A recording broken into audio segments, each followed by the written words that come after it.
1973 সালের 10 এপ্রিল ব্রাজিলের সাও পাওলোর এক ছোট্ট শহর গারসায় জন্ম নিয়েছিলেন রবার্তো কার্লোস দা সিলভা বোচা। কেউ জানত না এই ছেলেটি একদিন বদলে দেবে ফুটবলের ইতিহাস।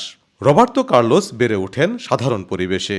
দরিদ্র পরিবারে জন্ম নেয়া কার্লোস ছোটবেলায় বাবার সাথে কারখানায় কাজ করতেন, কিন্তু তার স্বপ্ন ছিল ফুটবল।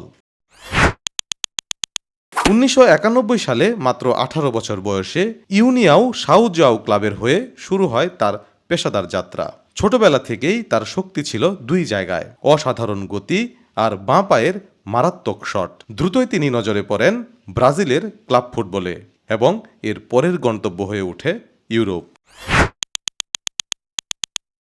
1995 সালে ইউরোপে পাড়ি জমান, যোগ দেন ইন্টার মিলানে। তবে তার আসল গন্তব্য ছিল আরও দূরে, স্পেনের রাজধানীতে।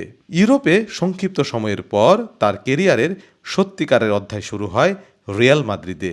লেফট ব্যাক হয়েও তিনি খেলতেন যেন উইঙ্গার। টাচ লাইনে বজ্রগতির দৌড়, নিখুঁত ক্রস আর যে কোনো দূরত্ব থেকে গোল করার ক্ষমতা। রিয়ালের গ্যালাস্টিকোস যুগে তিনি ছিলেন আক্রমণ আর রক্ষণ দুয়ের সেতু। 1996 সালে রিয়াল মাদ্রিদে যোগ দেওয়ার পর 11 বছরে তিনি জিতেছেন 4টি লা লিগা শিরোপা, 3টি উয়েফা চ্যাম্পিয়ন্স লিগ এবং 2টি ইন্টারকন্টিনেন্টাল কাপ। রবার্তো কার্লোসের সবচেয়ে বড় পরিচয় তার বাঁ পায়ের শক্তি। বলকে তিনি এমনভাবে আঘাত করতেন যে সেটি কখনো সোজা, কখনো হঠাৎ বাঁক নিয়ে গোলকিপারকে অসহায় করে দিত।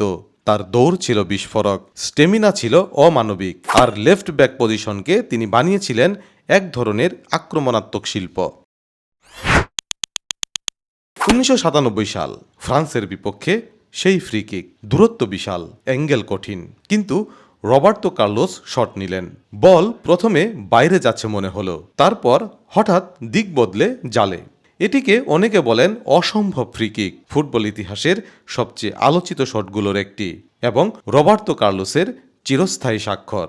বিজ্ঞানীরা পর্যন্ত গবেষণাপত্র লিখেছেন এই গোল নিয়ে। ক্লাব কেরিয়ারে তিনি জিতেছেন বড় বড় শিরোপা, রিয়াল মাদ্রিদের সাথে ইউরোপের মঞ্চে গৌরব, আর ব্রাজিলের হয়ে বিশ্বকাপ জয়ী দলের অংশ হিসেবে নিজের নাম লিখেছেন ইতিহাসে। কিন্তু ট্রফির বাইরেও তার বড় অবদান লেফট ব্যাকের ভূমিকা নতুনভাবে সংজ্ঞায়িত করা। ব্রাজিলের হয়ে 125 ম্যাচ খেলে তিনি ছিলেন সেলেসাওদের অন্যতম স্তম্ভ। 2002 সালে রোনালদো, রিভালদো, রোনালদিনহোর সাথে মিলে এনে দেন পঞ্চম বিশ্বকাপ। 1997 ও 1999 সালে জেতেন কোপা আমেরিকা। ঘণ্টায় 169 কিলোমিটার বেগে শট মারার ক্ষমতা, অবিশ্বাস্য স্টেমিনা আর বাঁ পায়ের জাদু, এইসব মিলিয়েই রবার্তো কার্লোস হয়ে উঠেছিলেন ইতিহাসের সেরা লেফট ব্যাক। তিনি প্রমাণ করেছেন ডিফেন্ডাররাও হতে পারেন আক্রমণের নায়ক। আজও বিশ্বের তরুণ ফুটবলাররা স্বপ্ন দেখে কার্লোসের মতো ফ্রি কিক নেওয়ার।